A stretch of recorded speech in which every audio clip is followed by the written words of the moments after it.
তোর পিছনে পিছনে চরঙ্গি মোড় পর্যন্ত চরঙ্গি মোড় পর্যন্ত চলে আমি কথা বলবো। রক্তের বন্যায় হয়ে দিয়ে যাবে অন্যায়, এই কথাগুলো আমি মাগুরার ডিসি সাহেব আপনারা চর মারার সময় কইছিলাম।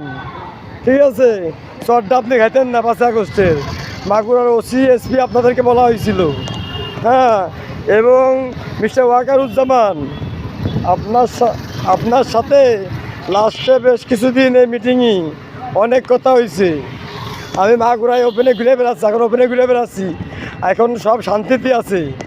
আমি ঢাকা নিউজ রিপোর্টারদেরকে বলেছি সব শান্তিতে আছে।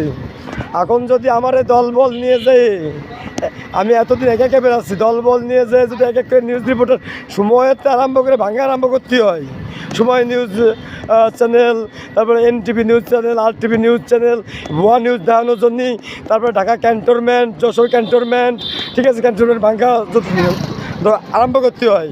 এরপরে মনে করেন কি পুলিশের থানা এর আগে পুরাই দেওয়া হয়েছে। তাহলে পরে আপনারা যাবেন কই?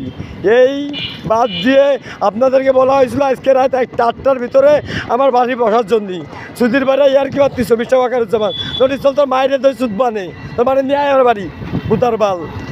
আর পুলিশ প্রধান আর ঢাকা হাইকোর্টে দৃষ্টি আকর্ষণ করতেছি, ভুয়া আইন দেশে চলবে না।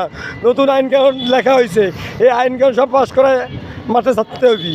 আজকে 8টার দিকে আসা বলা হয়েছিল না, সরকারি কর্মকর্তাদের দৃষ্টি আকর্ষণ করে বলা হচ্ছে। তোমাকে মাইকে ঠাপা মানে নোটিশ চল না, সরকারি কর্মকর্তা হয়েছে তাই না? চলে যান, বিটেশাল। আচ্ছা ঠিক আছে। এই যে সদর হাসপাতালে যাচ্ছি, ওই জায়গায় যায় একটু পরে দেখতেছি কয়জন আমার ভর্তি হয়েছে।